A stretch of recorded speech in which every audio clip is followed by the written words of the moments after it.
दोस्तों, क्या हुआ जब अचानक से अयोध्या में प्रकट हुए साक्षात विभीषण। कलयुग में ऐसा चमत्कार देखकर सबके होश उड़ गए। प्राण प्रतिष्ठा से पूर्व अयोध्या में कई बड़े चमत्कार हो चुके हैं, जिसमें गिद्धों का दिखना, भालुओं का दिखना, जमीन में से मां सरयू नदी का प्रकट होना शामिल है। लेकिन इस चमत्कार को अभी तक का सबसे बड़ा चमत्कार कहा जा रहा है, जिसके पीछे की सच्चाई जानकर आपके पैरों तले जमीन खिसक जाएगी। आखिर क्या है सच्चाई? क्या सच में लंका के राजा विभीषण अपने मित्र रामलला से मिलने पहुंचे हैं? क्या विभीषण आज भी जीवित है? ऐसे कई रहस्य से पर्दा उठेगा। दोस्तों, आप देख रहे हैं YouTube चैनल डुग्गू स्टोरीज ज्ञान। आज किसी वीडियो में शुरुआत करने से पहले अगर आप एक सच्चे सनातनी हैं और राम मंदिर बनने से बेहद खुश हैं, तो इस वीडियो को लाइक करें और कमेंट बॉक्स में जय श्री राम जरूर लिखें। अयोध्या में राम मंदिर की प्राण प्रतिष्ठा की तैयारी जोर शोर से चल रही है। 22 जनवरी को रामलला को गर्भगृह में स्थापित किया जाएगा। हर राम भक्त को इस दिन का लंबे समय से इंतजार था। अयोध्या में 22 जनवरी से लेकर 25 मार्च तक कई खास कार्यक्रम का आयोजन किया जाएगा। इस बीच मंदिर के गर्भगृह के निर्माण का काम 24 घंटे चल रहा है। 22 जनवरी को राम मंदिर में रामलला की प्राण प्रतिष्ठा होने वाली है। किसी भी मंदिर में की जाने वाली भगवान की मूर्ति की प्राण प्रतिष्ठा का बहुत महत्व होता है। मूर्ति की प्राण प्रतिष्ठा के बिना भगवान का पूजन अधूरा माना जाता है। आगे वीडियो में जानते हैं कि प्राण प्रतिष्ठा क्या होती है और जानेंगे विभीषण कैसे राम मंदिर में प्रकट हुए। सनातन धर्म में किसी भी मूर्ति की प्राण प्रतिष्ठा बहुत महत्वपूर्ण मानी जाती है। प्राण प्रतिष्ठा मूर्ति स्थापना के समय किया जाता है। किसी भी मूर्ति की स्थापना के समय उस प्रतिमा रूप को जीवित करने की विधि प्राण प्रतिष्ठा कहलाती है। प्राण शब्द का अर्थ जीवन, शक्ति और प्रतिष्ठा का अर्थ स्थापना होता है। ऐसे में प्राण प्रतिष्ठा का अर्थ जीवन शक्ति की स्थापना करना या देवता को जीवन में लाना होता है। बिना प्राण प्रतिष्ठा के कोई भी मूर्ति पूजा के योग्य नहीं मानी जाती है। मान्यता है कि प्राण प्रतिष्ठा के जरिए मूर्ति में जीवन शक्ति का संचार होता है और वह मूर्ति देवता के रूप में बदल जाती है। अर्थात अब साक्षात प्रभु श्री राम अयोध्या राम मंदिर में निवास करने वाले हैं, और जब स्वयं प्रभु एक बार पुण्य अयोध्या आ रहे हैं, तो उनके प्रिय मित्र व भक्त विभीषण कैसे पीछे रह सकते हैं? क्योंकि जब प्रभु श्री राम ने रावण का वध किया था, लंका पर विजय पाई थी और पुष्पक विमान के जरिए जब वह फिर से अयोध्या लौटे थे, तब प्रभु श्री राम के साथ विभीषण जी भी अयोध्या आए थे और कई दिनों तक अयोध्या में ही रुके थे। इसके बाद उन्होंने लंका का राज सिंहासन संभाला और लंका के राजा बन गए। यानी प्रभु श्री राम की भक्ति उनके लिए बहुत भाग्यशाली साबित हुई है, क्योंकि जो राम की शरण में आ जाता है उसका उद्धार निश्चित है। लेकिन क्या विभीषण आज भी जिंदा है? इसका जवाब आपको आगे की वीडियो देखकर पता चलेगा। हिंदू धर्म की पौराणिक कथाओं के अनुसार माना जाता है कि 8 महान विभूतियां आज भी सशरीर जीवित हैं, जिनमें से कुछ रामायण काल के हैं तो कुछ महाभारत काल के, तथा कुछ विभूतियां उससे भी पहले के काल से आज तक जीवित है। पौराणिक मान्यता के अनुसार विभीषण, अश्वत्थामा, बलि, वेदव्यास, हनुमान जी, कृपाचार्य, भगवान परशुराम और मार्कंडेय आर्षि चिरंजीवियों में शामिल हैं। चिरंजीवी का अर्थ होता है जो सृष्टि के अंत तक जीवित रहे और जिसकी उम्र भी न बढ़े, और विभीषण भी इन्हीं चिरंजीवियों में से एक है जो आज भी इस धरती पर मौजूद है और अनंत काल तक जीवित रहेंगे। लेकिन यह वरदान आखिर उन्हें किसने दिया, यह बड़ा जानने का विषय है। भगवान राम के अनन्य भक्त विभीषण बाल्यकाल से ही धर्मपरायण, वह अपने बड़े भाई रावण के धर्म विरुद्ध कार्यों का विरोध भी करते थे। उन्होंने लंका युद्ध में भी धर्म का पालन करते हुए भगवान राम का साथ दिया। इसलिए प्रभु श्री राम ने उन्हें सृष्टि के अंत तक अजर अमर रहने का वरदान दिया। जब कलयुग का अंत होगा, उस समय भगवान विष्णु एक बार फिर से अवतार लेंगे, जिसका नाम कल्कि होगा। तब ये 8 चिरंजीवी भगवान कल्कि का साथ देंगे और फिर से सतयुग की स्थापना करेंगे। इसका मतलब यही निकलता है कि विभीषण आज भी जीवित हैं। लेकिन आखिर प्राण प्रतिष्ठा से पहले उन्हें राम मंदिर में उन्हें कब और कैसे देखा गया? आगे वीडियो में जो घटना हम आपको बताने वाले, उसे सुनकर आपके होश उड़ जाएंगे। ये घटना 11 जनवरी रात्रि 12 बजे की। रोजाना की तरह सभी मजदूर राम मंदिर के गर्भगृह का कार्य करके अपने तंबू में विश्राम कर रहे थे। तभी मजदूरों को मंदिर के अंदर से प्रभु श्री राम के नाम जाप की ध्वनि सुनाई दी। अभी किसी भी अन्य व्यक्ति को रात्रि के समय राम मंदिर में घुसने की अभी अनुमति नहीं है। तब उन्हें ऐसा लगा कि शायद किसी आसपास के मंदिर द्वारा उन्हें ध्वनि सुनाई दे रही होगी, तो सभी मजदूर रात्रि में वापस सो गए। लेकिन सुभाष नाम के एक मजदूर को लगातार यह बात खटक रही थी। उसे वह आवाज राम मंदिर से ही आती प्रतीत हो रही थी, तो उसके मन में जानने की उत्सुकता हुई। आखिर इतनी रात्रि को राम मंदिर के अंदर राम नाम का जाप कौन कर रहा है? उसने अपने साथियों को उठाना चाहा, लेकिन सभी गहरी नींद में थे। तब सुभाष अकेले ही राम मंदिर परिसर में पहुंचा। वे काफी महीनों से राम मंदिर के निर्माण कार्य का हिस्सा था। उसे राम मंदिर का एक एक दरवाजा, एक एक कोना अच्छी तरह से पता था।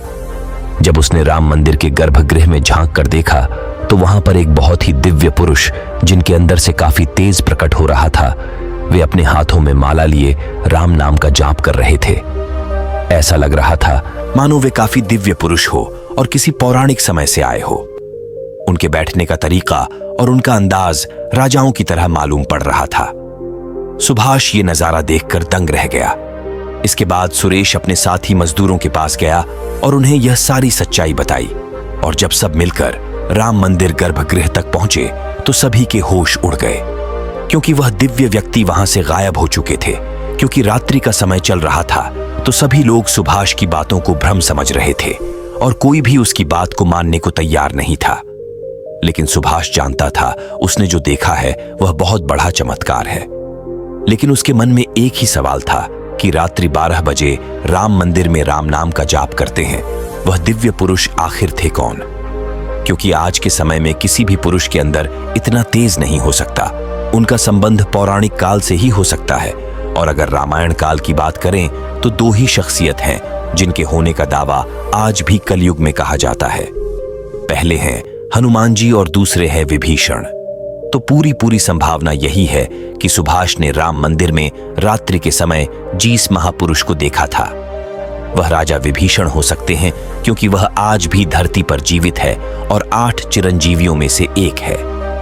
ऐसे दिव्य मौके पर राम मंदिर में कई चमत्कार लगातार हो रहे हैं। जहां कहीं दिव्य शक्तियां भी राम भगवान के स्वागत के लिए अयोध्या आ पहुंची है। राम मंदिर के उद्घाटन की तैयारी अब अंतिम चरण में है।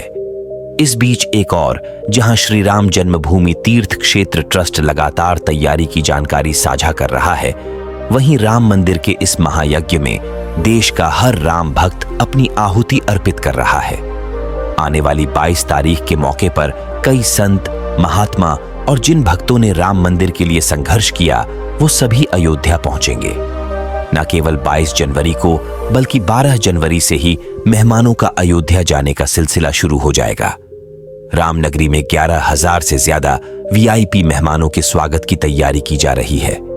एक समय था जब यही अयोध्या में रामलला टेंट में विराजमान थे। आज पक्का घर सिर्फ रामलला को ही नहीं, बल्कि पक्का घर देश के 4 करोड़ गरीबों को भी मिला है। रामायण के समय में अयोध्या को स्वर्ग कहा जाता था। देवता इसे स्वर्णिम नगरी कहते थे, क्योंकि यह नगर चारों तरफ से हर प्रकार की सुविधा से युक्त था। लेकिन जब मुगल आक्रांताओं ने भारत पर आक्रमण किया, तो पूरे अयोध्या नगर को उजाड़ कर रख दिया। मंदिर के ध्वस्त होने के बाद कई सालों तक यह भूमि वीरान रही और किसी भी हिंदू सनातनी को इस क्षेत्र में आने की अनुमति तक नहीं थी। लेकिन पुनः प्रभु श्री राम जी की कृपा हुई। यहां श्री राम का भव्य मंदिर बनने के बाद यहां आने वाले लोगों की संख्या में बहुत बड़ी वृद्धि होगी। इसे ध्यान में रखते हुए सरकार ने अयोध्या में हजारों करोड़ रुपए के विकास कार्य किया है। राम मंदिर की प्राण प्रतिष्ठा से पहले प्रधानमंत्री मोदी ने अयोध्या में अलग अलग विकास कार्यों का उद्घाटन किया और महर्षि वाल्मीकि इंटरनेशनल एयरपोर्ट अयोध्या धाम भी लोगों को तोहफे में दिया।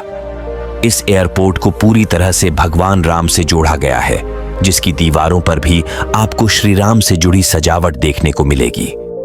इस एयरपोर्ट के अंदर घुसते ही हमेशा लगता है हम फिर से रामायण काल में आ गए हो। आपको बता दें कि इस एयरपोर्ट को 20 महीने के रिकॉर्ड समय में तैयार किया गया है। उत्तर प्रदेश सरकार की ओर से अयोध्या एयरपोर्ट के लिए 821 एकड़ भूमि मुहैया कराई गई थी। 14 साल का वनवास पूरा करके और रावण का वध करके जब भगवान श्री राम पुनः अयोध्या पहुंचे थे तो अयोध्या के घर घर में दिवाली मनाई गई थी। हर घर में दीपक प्रज्वलित किए गए थे। जब अब पुनः प्रभु श्री राम अपने धाम को लौटने वाले हैं तो हम 1 अरब 40 करोड़ देशवासी आखिर कैसे पीछे रह सकते हैं। अयोध्या में विवादित स्थल पर 500 साल बाद प्रभु श्री राम के मंदिर निर्माण और श्री राम लल्ला की स्थापना के जश्न में 22 जनवरी को सिर्फ देश ही नहीं बल्कि पूरी दुनिया दिवाली की रोशनी से जगमग होगी। अयोध्या से पीएम मोदी ने देश के सभी 140 करोड़ लोगों से 22 जनवरी के दिन अपने घरों को श्री राम ज्योति नामक दीपक की रोशनी से अपने घरों को जगमग करने का आह्वान किया है। प्रधानमंत्री ने लोगों से हाथ जोड़कर यह प्रार्थना की है कि सभी देशवासी प्रभु श्री राम लल्ला की अयोध्या वापसी के जश्न में अपने अपने घरों को दिए से जगमग कर दे। यानी पूरे देश में इस बार 22 जनवरी को ऊर्जा, आशा, आकांक्षा और उम्मीद वो जोश से भरपूर एक नई दिवाली देखने को मिलेगा। ये दिवाली सिर्फ देश ही नहीं बल्कि दुनिया के उन तमाम देशों में भी मनाई जाएगी जहां भारतीय लोग बसे। इसी बीच अब राम मंदिर प्राण प्रतिष्ठा से पहले राम लला के भक्तों के लिए एक और बड़ी खुशखबरी है। दरअसल अब राम लला के गर्भगृह का मुख्य द्वार सोने से बनाया गया है, जो मंदिर के मुख्य द्वार के तौर पर स्थापित कर दिया गया है। राम मंदिर में सोने के दरवाजे की कुछ खासियत भी है। बता दें कि राम लल्ला के गर्भगृह में लगाए गए सोने के दरवाजे पर खूबसूरत नक्काशी की गई है। मंदिर के भूतल पर ऐसे 14 दरवाजे लगने वाले हैं। लेकिन दोस्तों, जब हम राम मंदिर को बनता हुआ देखते हैं तो हमें बड़ा गर्व होता है कि हम राम मंदिर को अपनी आंखों से बनता हुआ देख रहे हैं। हमें उस स्थान पर राम मंदिर के अंदर जाने का मौका भी मिलने वाला है। लेकिन एक समय ऐसा भी था जब यहाँ पर हजारों कार सेवकों ने इस मंदिर के निर्माण के लिए अपने प्राणों का बलिदान दे दिया था। 1528 ईस्वी में श्री राम मंदिर को बाबर के आदेश से उसके सेनापति मीर बाकी ने गिराकर वहां एक मस्जिद बना दी। इसके बाद से हिंदू समाज एक दिन भी चुप नहीं बैठा। वह लगातार इस स्थान को पाने के लिए संघर्ष करता रहा। 23 दिसंबर 1939 को हिंदुओं ने वहां रामलला की मूर्ति स्थापित कर पूजन एवं अखंड कीर्तन शुरू कर दिया। विश्व हिंदू परिषद द्वारा इस विषय को अपने हाथ में लेने से पूर्व तक बार श्री राम जन्मभूमि मुक्त कराने के प्रयास किए। हिंदुओं ने किए, जिसमें देश के हर भाग से हजारों नर नारियों का बलिदान हुआ, पर पूर्ण सफलता उन्हें कभी नहीं मिली। 2 नवंबर 1990 को तत्कालीन मुख्यमंत्री मुलायम सिंह यादव की सरकार में कार सेवकों पर पुलिस ने बर्बरतापूर्वक गोलियां चलाई थीं, जो कि सच में एक निंदनीय घटना है। उस समय अयोध्या के वासुदेव गुप्त, राजेंद्र धरकार, रमेश पांडे और कोलकाता के दोनों कोठारी बंधुओं सहित अनेक कार सेवक इसमें शहीद हो गए थे। नीचे कमेंट बॉक्स में आप इन्हें श्रद्धांजलि जरूर दें। लेकिन दोस्तों कहते हैं, जो सच होता है वो स्प्रिंग की तरह होता है, उसे जितना दबाया जाए वो उतना ही तेज गति के साथ ऊपर आता है। 9 नवंबर 2019 का दिन सुनहरे अक्षरों में दर्ज किया गया, जब सुप्रीम कोर्ट की 5 जजों वाली बेंच ने ऐतिहासिक फैसला सुनाया और विवादित जमीन हिंदू पक्ष को मिली। और अब 22 जनवरी 2024 को राम मंदिर के अंदर रामलाल की प्राण प्रतिष्ठा होने वाली है। इस प्राण प्रतिष्ठा के भव्य समारोह में देश विदेश की 11,000 हस्तियों का आमंत्रण दिया गया है। लेकिन दोस्तों, कुछ राजनीतिक दलों ने राम मंदिर के इस भव्य समारोह में आने का न्योता ठुकरा दिया है। इसके संदर्भ में देशवासियों का कहना है कि दुनिया में देवता और राक्षस दोनों प्रकार के लोग रहते हैं। देवता मंदिर में प्रवेश कर सकते हैं, लेकिन रक्षा मंदिर के अंदर नहीं जाते। जो राजनीतिक दल मंदिर के प्राण प्रतिष्ठा में आने से मना कर रहे हैं, उन्हें इन्हें राक्षसों के साथ जोड़कर देखना गलत नहीं होगा। जल्द ही राम मंदिर आम जनता के लिए भी खोल दिया जाएगा। राम मंदिर की भव्यता, लोगों के मन में राम मंदिर को लेकर के उत्साह और साथ ही साथ अयोध्या शहर का विस्तार उन सभी बलिदानों की आत्मा को शांति प्रदान करेगा और देश की प्रगति में भी जरूर सहयोग करेगा। हम दोस्तों आशा करते हैं कि आज की वीडियो के माध्यम से आप राम मंदिर को और उसके इतिहास को करीब से जान पाए होंगे। लाइक जरूर करें और कमेंट बॉक्स में सभी कार सेवकों के बलिदान के प्रति आप श्रद्धांजलि जरूर दें। हमारे चैनल डुग्गू स्टोरीज ज्ञान को सब्सक्राइब जरूर कर लें।